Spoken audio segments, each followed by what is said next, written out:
If you change your mindset, you can change everything about your life. The way you see yourself, the way you see other people, you could change the world. Well, welcome to Sociology. I'm Professor Stone. Whether you're taking Social 101, 102, 104, or 113, all of my courses operate with the same protocol and processes. Only the content, the discussion posts, and the variety of subjects is different based upon the class. I have been teaching at El Camino as an adjunct professor since 2004. And I used to teach 100% on campus, very resistant to the online education until eventually about 13 years ago, I said, you know what, let me give it a try. This is where it's going. And so what I've done is I found a way to kind of bridge some of the gaps that I think were missing in online education, because I've taken online courses before I actually had to take a course to become certified to teach an online course. And I said, boy, there's a lot of different ways that this course could be more engaging and more interesting. Now, it's maybe a 5-week course, maybe a 6-week course, maybe an 8-week course, or a 16-week course. Regardless of the length of the course, it will be the same amount of content. It will be the same information.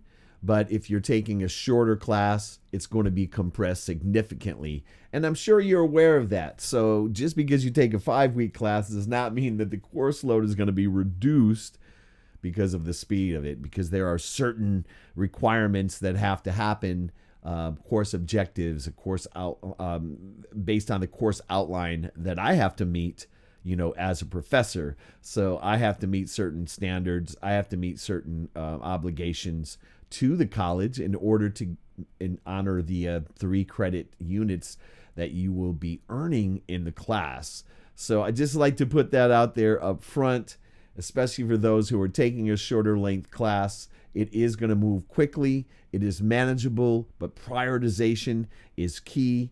I'm here to support you, but I also want to let you know that, there are certain things that certain instructions and things that you're going to have to follow. Now, my working hours, it doesn't mean I do have office hours, which I'll tell you a little bit about more, but my working hours, because I am a part-timer and I do work from home and I like to have that work-life balances, I mainly work Monday through Thursday from 8 a.m. to 1 p.m. That's when I'm most active on the site. So if you're able to email or send me a direct message through Canvas during that time, usually I'll get right back to you. If not, you'll have to wait till the next day when I get up and get a jump on things. So I'm trying to go through this entire orientation in one video and then create some chapters so that you'll be able to navigate and go back to a different area of the video if you need to get a refresher or repeat the information. It's not a problem. Why study human behavior? For me, the interest of studying behavior and the continued interest is that I want to really understand people, the motivations behind what they do, what they say. And I really wanted to, because I was a psychology minor in the 2.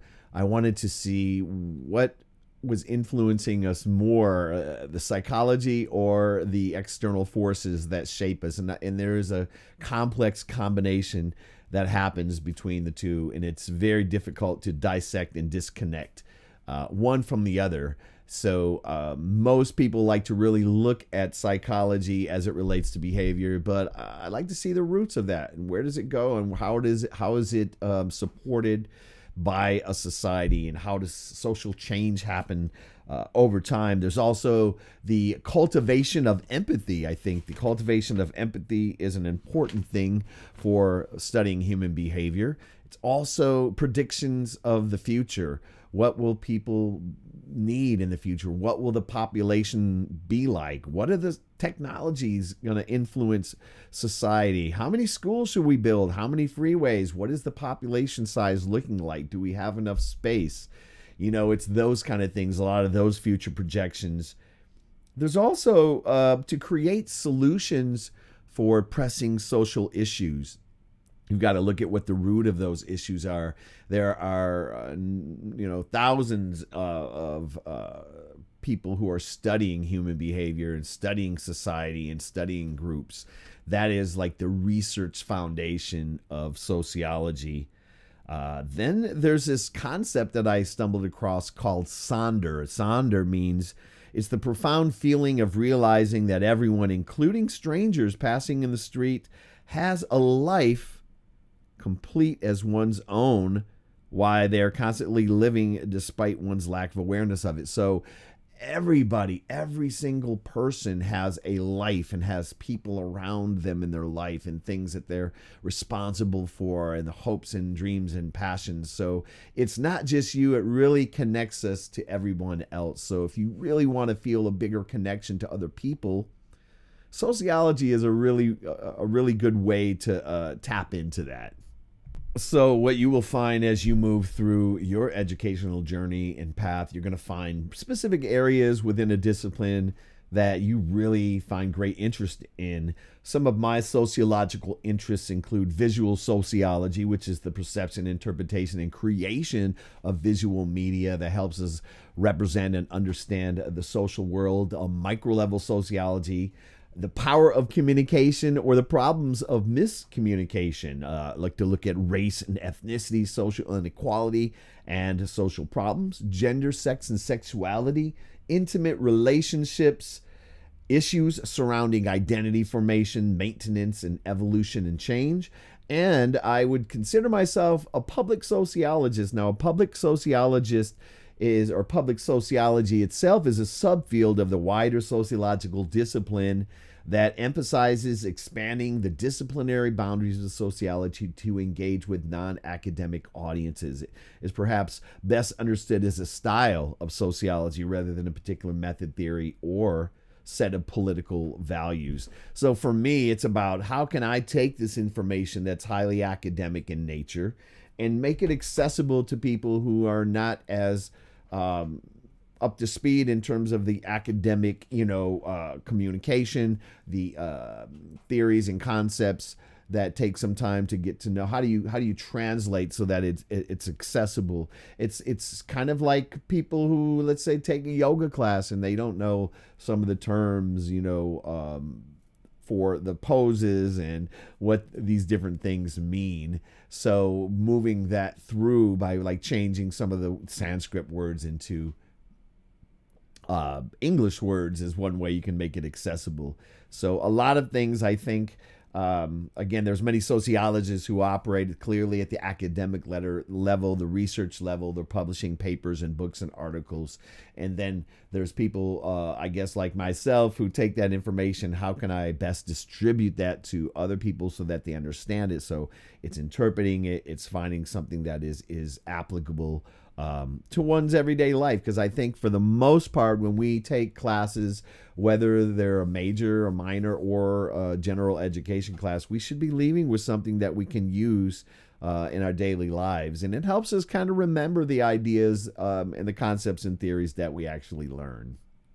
So my pedagogical or andragogical methods are tapping into available technology to take our ideas further, comprehension through reflection and observation, moving individuals and groups outside of their comfort zone, and empowering versus enabling. There's oftentimes people see enabling as empowering, but it can actually be disabling. Also, this idea I wanted to put forth to you is intentionality and awareness over disengagement and proliferation. There's a word in the original Tibetan language of Pali called papancha. I love this word. I want to read you the definition of papancha because these are things, again, this is stimulating, hopefully, your intellectual development, but the term is used to describe the tendency of the mind to spread out from and elaborate upon any sense object that arises in experience, smothering it with wave after wave of mental elaboration, most of which is illusory, repetitive, and even obsessive, which effectively blocks any sort of mental calm or clarity of mind. An example of this mental proliferation or elaboration would be you in day one of class. Class has started. Here we are. And you're already stressing over the coursework, how it's going to go, how you're going to do, what the end result is going to be. You're already finished the class before you even started the class. So the idea of being present in each moment as it goes and just flow with it, because my style is not, here's everything, do it at will. I am going to be moving through these learnings with you along the way in real time, which might be a little bit different for you. So yeah, that is kind of the the back end, if you will, of the way that I operate, the way that I teach, and how my classes are structured and formulated. So Canvas is the learning management system that we will use, and that is our main hub of communication, of test taking, assignments, anything that's graded in the communication. The other website, which I'll talk a little bit more about later, is supplements, content, study guides, that kind of thing. So the actual operation is within Canvas. It is somewhat scaled down. I mean, a lot of times people get crazy with the modules, and try to keep it simple because we are reading the textbook as we move along the class. The best place to start with Canvas is to go to the syllabus page. You can preview the syllabus. You can actually look at the PDF. There's a course schedule there, and there's also a course schedule within the syllabus page that Canvas will allow you to go in, and you can click and go to assignments that are open. And if you're familiar with Canvas, you should have like a desk, what is the main page where you start out, and it shows you what is due and when it's due. It's really good to get your head around when things are due, but not only when they're due, but when they're showing up on your screen, it means they're open. It means you can look at them. It doesn't mean you have to finish them right then, unless it's an exam, right? But if it's an assignment, you can just go in there and see what the assignment is about. Online courses are accessible 24 hours a day, and you will have given multiple days to complete the work. I do not accept late work. That is where I'm talking about enabling. So you have multiple days, 24-hour access. The work is manageable, I believe, and relevant to the content being studied. One thing is, because I usually have 80 to 100 students and multiple assignments, I do not accept file attachments. It would be too much on the end to download. Everything is done with links. Pretty easy, straightforward. I'll describe those at length as well. But just Canvas, look around Canvas. I'm sure you are familiar with it.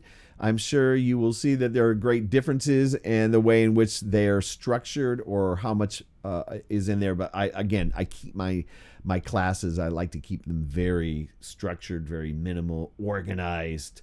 I know what's happening. You should know what's happening as well. One thing is, there is an online course essentials module. You must read through everything in there in order to be able to access the assignments. So it's required. So after you've gone through there, I am going to always be under the assumption that anything that's communicated you've read, particularly the online course essentials module. The first thing is the photo. I could probably go through each of these items. Let me look at them real quick. Hold on.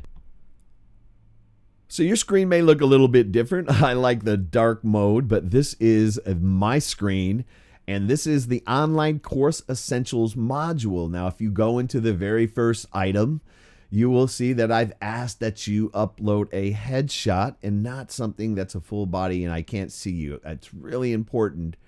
And I've also had a brief tutorial on how to change your profile photo if you don't know how to do that. We'll talk about communications a little bit more in this class as we move through it, but this kind of gives you the overview of how do we communicate with one another, what aspects of communication are public and which are private. There's also a little bit about proactive problem solving. There are, it's technical issues can happen at any moment in time. We know that. We got to prepare for that. That's why we never want to be last minute on our things. That's why we have open and close dates when things are due. Again, the syllabus page will help you with that. Everything is there for you. The core values of the class. Another video I find that is very important because we are not taking a live class. We're not sitting in a classroom together. We are, who knows where you're sitting when you're taking this in, but you must approach it as if we are in class, right? And I don't know if you're familiar with the 4 agreements by Don Miguel Ruiz, but it is really something that has changed my life by referring to those things in those key moments where maybe I want to rush a message to somebody, and being impeccable with your word says, no, I don't want to rush that. I want to be as effective as possible. So please check that video out for the full explanation. We are going to be doing some video recording as well as audio. So we've got some, instructions there that should be helpful. Hopefully you've used YouTube to upload a video. If not, Canvas has its own studio that's self-contained. The self-filming fundamentals, which I'm going to go over. And of course, there's another video, but I like to go over things repeatedly because it could be helpful for some people. And then we move into the first discussion post. And the reason I'm going over this first discussion post is it is required that you do this discussion post and submit it by the due date, or you will lose your seat in the class. There are a number of fraudulent activities happening where people pose as students and they're really not students, and they're taking the seats of classes from students. So I have to weed them out as quickly as possible to see if I can squeeze a little bit more room for other students. So I never really know, but filming yourself, introducing yourself, and posting a photo are the 2 indicators to me that that's a real student, and that I will be not have to worry about dropping them immediately. So that's pretty much how the Canvas part of the work. So now let me introduce you to the sociologyonline.weebly.com. This is a website that I have been continuing to develop and revise. I've really cleaned it up, if you will, to make sure that it's not overwhelming in terms of content. The very main page that you will land on has your class information. It has the required textbook. It has an orientation video, which you're watching now, which I will put here, a little bit about me. And that's all we have on that first page. You can also go to the office hours, and you can click office hours scheduling. I'm not sure if you've ever used Calendly, but this is the first time that I've used them. My office hours are on Mondays and Tuesday mornings from 8 to 10. And if you have any problems with this tool, let me know. It's the first time I'm using it. But what I like to see in office hours is that you've gone through all the information that has been presented, including this orientation, including the information that's on this website before you meet with me, so we can have a most productive meeting and I'm not repeating something that I've taken the amount of time that I've taken to actually go through. So we'll see how that works. But all the office hours are going to be on Zoom, and it is going to require that you have a camera as if we were really in an office, right? So let's go back to this website and check it out. Let's see what else we have here. So we have the nuts and bolts of the class. I am a real big stickler of flow charts. How does it all work? How do these pieces fall into place? What are some potential threats to course success? And I'd mentioned the communications flow chart and the 4 agreements. Now, at the bottom of this page, and again, we're on nuts and bolts, right, are videos from former students on, how to be successful in the course. So choose one, choose many. This is real good stuff. And then a little bit of a talk that I have related to form and content. I have lots of videos, to be quite honest with you, so they can't all fit on one page, but I have, I've teased them out so that you can check them out. So the next thing is, and I'm going to go back to coursework. I'm going to go back there, but I'm going to go to studying A lot of times people towards the end of the class would be like, where's the study guide? I didn't know there was a study guide. This is all going to tell you what the expectation is on studying and how to be a more productive studier and how to really use these study guides. There's a study guide for every class as well as slides. If you like the slides, I'm not a big slide guy. But the expectation is that you actually are reading the textbook, but you will find your class and you will find the appropriate study guide so that you can really hone in on the topics. We also have exams and grading, and talk a little bit about exams, how the grades are calculated, and the rubric, which I'm going to go back to the rubric in a moment, but I want to now show you where all the videos are held now, all the videos that I have. First of all, I have curated content, which are things that I found along the way that I think are really interesting. They're sociologically relevant, something that you might be interested in. They're still loading. It's taking a little bit of time. There's also some content that I've created on different sociological contexts or content called sociological mindset. And there is the one and only vertical content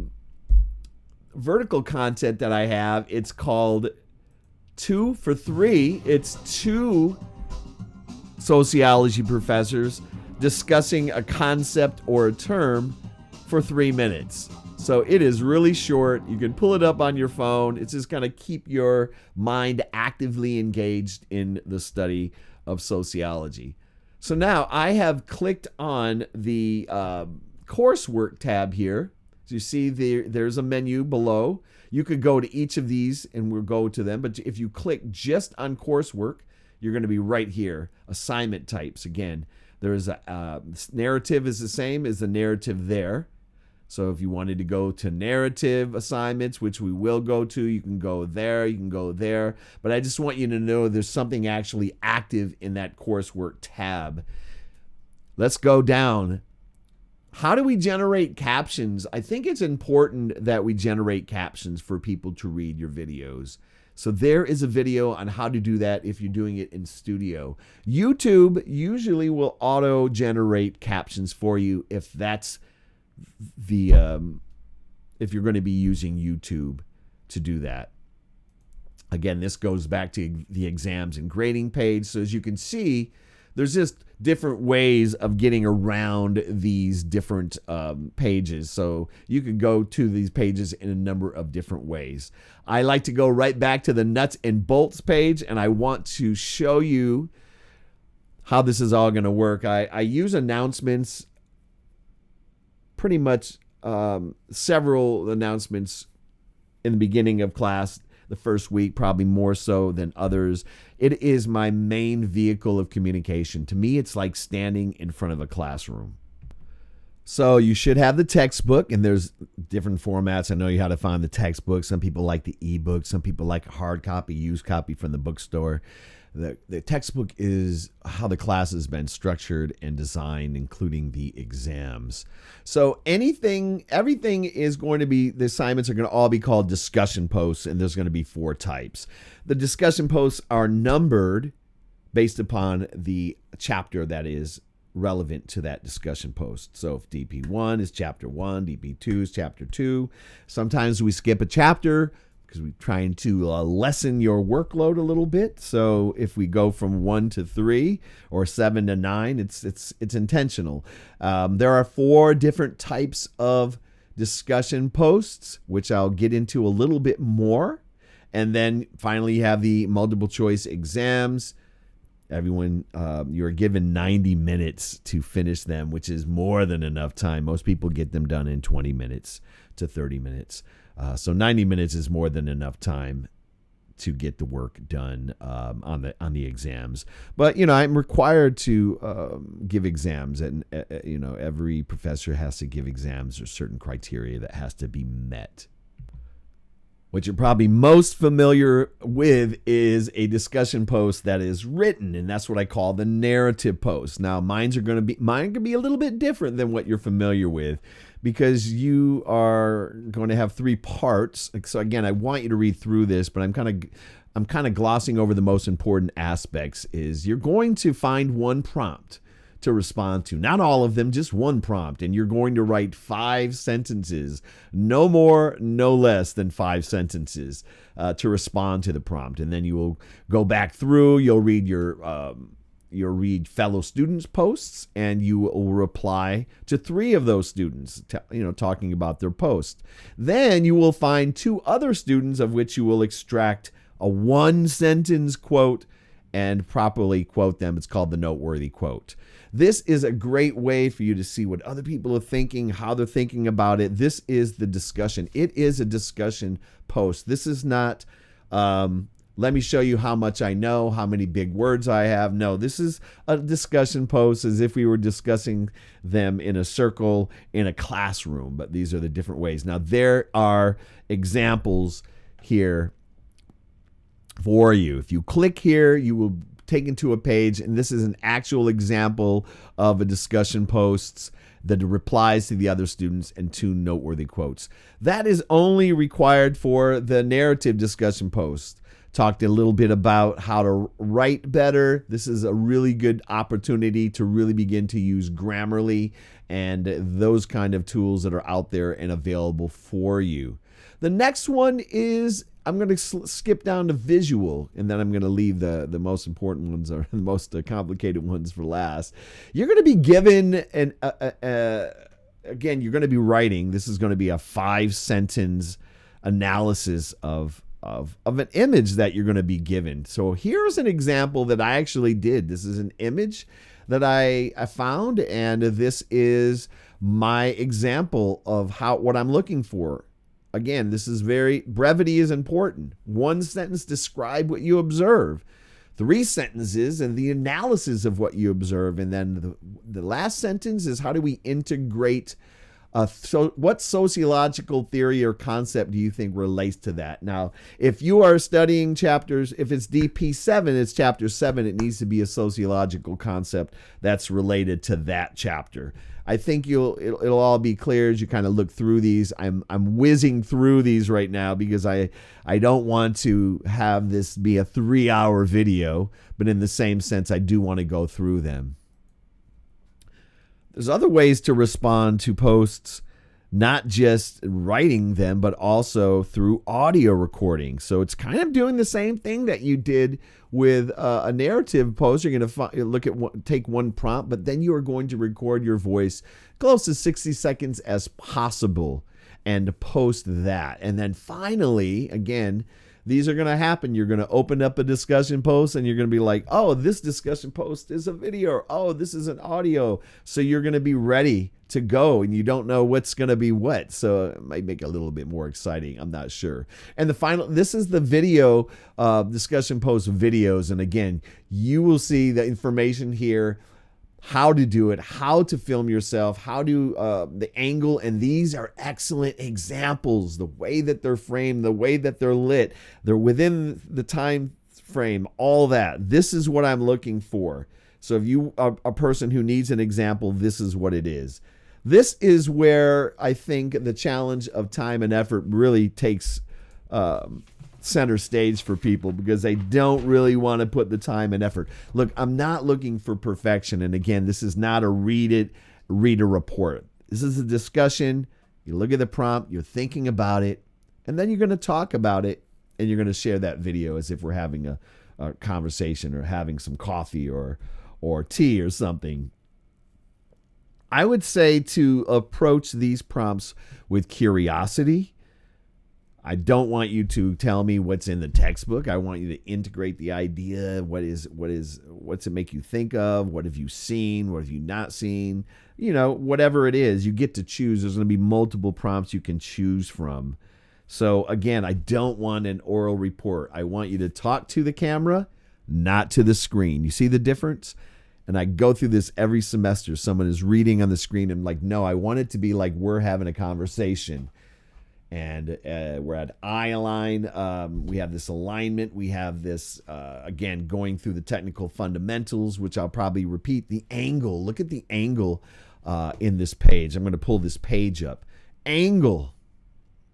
We don't want this angle where someone is like looming down or looking down. Raise that up. Get that angle right. Aesthetic. What's going on in your back?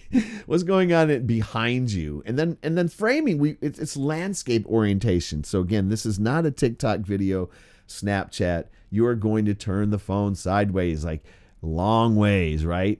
And also, I want to make sure I can hear you. So make sure you're close enough to the mic. If you have a very quiet voice, you want to speak a little bit more loudly. I don't have a quiet voice. I'm the type of person that has to bring it in. So the best way to figure that out is to listen to your own videos and watch your own videos. Again, I'm not expecting perfection, but what I am expecting in these assignments is, and this can be found on the exams and grading page, and there's a section called rubrics. And this is kind of give you a sense of how are you going to earn points on these assignments. This is the point structure. This is where you could lose some points. And a lot of it is just following instructions. Following instructions, it's brevity, it's being succinct, it's doing these within the time allotted. So again, if it's a video or audio, it cannot be over. It's got to be around 60 seconds. It can't be much over or much under 60 seconds. I know you can do this. I know you have it. I know you'll be able to challenge yourself to get out of your comfort zone and to really change, your mindset as it relates to your social world. I'm going to wrap it up here because we are now probably at like 30 minutes, which is pretty good and pretty fast. If we were in the classroom, I could take up to an hour, hour and a half. I will, again, continue to move through the class with you, but you have the responsibility as an online student to both read the textbook and read through all this information and instructions that have been provided for you. All right? So I look forward to your experience in the class, and I can't wait to see what you come up with this semester. If you change your mindset, you can change everything about your life. The way you see yourself, the way you see other people, you could change the world.